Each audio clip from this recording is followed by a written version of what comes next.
Hello, welcome to the Astro Sano channel, where today I'll be going through the Undefeated Bastion deck profile from Bushiroad Spring Fest France last weekend. We came third place in the D standard tournament. So to start with, we have the starter, which is base, because it's the most base thing. It looks the nicest. I'm not playing other starters because it's the oldest trick in the rulebook to actually try and trick your opponent into what deck you're playing. They all do the exact same thing, no one's falling for it. Then we've got the ride line. It's a free +1.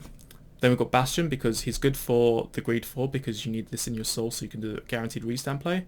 But he's also good because of the Persona Ride, and for that we play 3 more copies of Bastion to help with the Persona Ride as well. Plus he's there for Prime, so if you don't have the Bastion in your soul anymore, then you can always just discard him as well to get your restand. Sometimes the game does drag on, so he's good for that reason too. Otherwise he's another Greed 3 vanilla that you can call in the field or trigger the effect of your Bastions. Then we have 4 copies of Prime because he's the main finisher, but of course the deck can fall back on other things as well. He also provides long-term value with the triple drive as well. And then we have 4 copies of Refluke. So Refluke can give your rear guard 10k power, so if you restand that rear, you're swinging twice, you're gaining maximum value with this card. Plus he's building a soul as well, and if you're doing lag reel, then lag reel can also make it so your opponent is less likely to guard, because then it's more riskier for them, and that can then help you sneak in more damage, which is helpful because when you go into Bastion Prime, your opponent's probably going to try and be a bit sleazy and get away with guarding less by being on lower damage.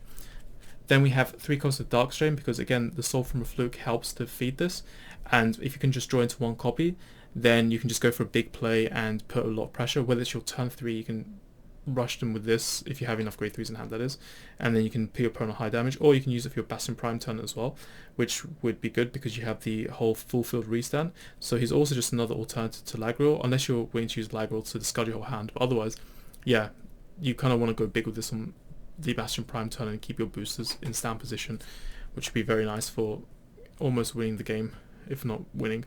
And then for Alden's a pot of greed. He can help you set up your field by drawing 2. If your opponent damage rushes you, you can pretty much sort of punish them by gaining more hand. So he makes it so that you don't feel like you're auto losing so much for going second, which is very nice as well. And he's also a 20k beta most of the time when you've got your Bastions as your Vanguard, because they give the front row 2k. So he's good for that reason as well. So you're also able to high roll and basically swing into your opponent's 10ks and put more pressure with this card as well.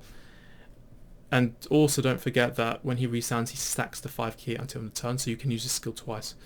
Then we've got 4 copies of Aggro, another way to punish your opponent with a damage you quite high.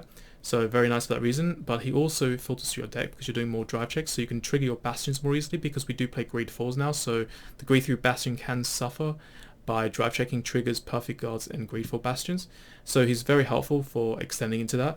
Also helpful for finding your crit triggers or your fronts for your shields or any sort of good shield value. And also healing down, so if you got sacked because you're going second or something, you can use your lag reel and then you can try and heal down, so you can add a bit more longevity to the game while kind of having your grade 3 set up and using them for later on, of course, provided your opponent's not playing a control deck. So very useful for that reason. And then we've got 4 copies of Embrace Dragon. So Embrace Dragon is a 20k shield if you're on Prime. He's also a 10k shield for most of the game as well. You might want to consider what you discard when you're using a ride deck, because sometimes you might want to have this in hand because you're going to Prime, but if you don't think you're going to get to Prime, then you might want to consider keeping the front trigger instead. But also it depends on how many grade 3s you have in your hand, because you do need your grade 3s on the field as well to do your plays. Then we've got 4 Aegis Mare Dragon because it's a perfect card, and you can try and conserve hand in extreme scenarios. Over Trigger because I'd rather plus cards as well and try and pressure my opponent with triggers than getting 200 millions. Especially given sometimes the attack pattern with the grade 3 Bastion can be a bit funky, but I think most of the time it's kind of okay. But you do need the drive checks to trigger your Bastion, so I think if you gave 200 millions, you're more likely to miss out on the chance to make use of both 100 millions. And then we've got 4 copies of Blade for the Dragon, but 3 copies of the other crit, so 7 crit deck. It's quite handy to use this because you can basically soul charge. So if you do call this early game, for example off your ride line, you can basically get rid of it, so that if your opponent's playing prison, then you can just mirage it away and stop them from imprisoning you. He's also quite good against Magnolia, because Magnolia has a guard restrict card which can base itself off of units in your field, and they're great. So if you can boost this and move it out of the field, then it's also useful for that as well. Then we've got 4 front triggers. The front triggers are big shields, and I value big shields. And then we've got 4 heal triggers because we want to try and heal down. We want to capitalize on the fact that this is a dry check heavy deck. So that's pretty much it for the Bastion deck profile, and I hope you have a good day. Bye bye.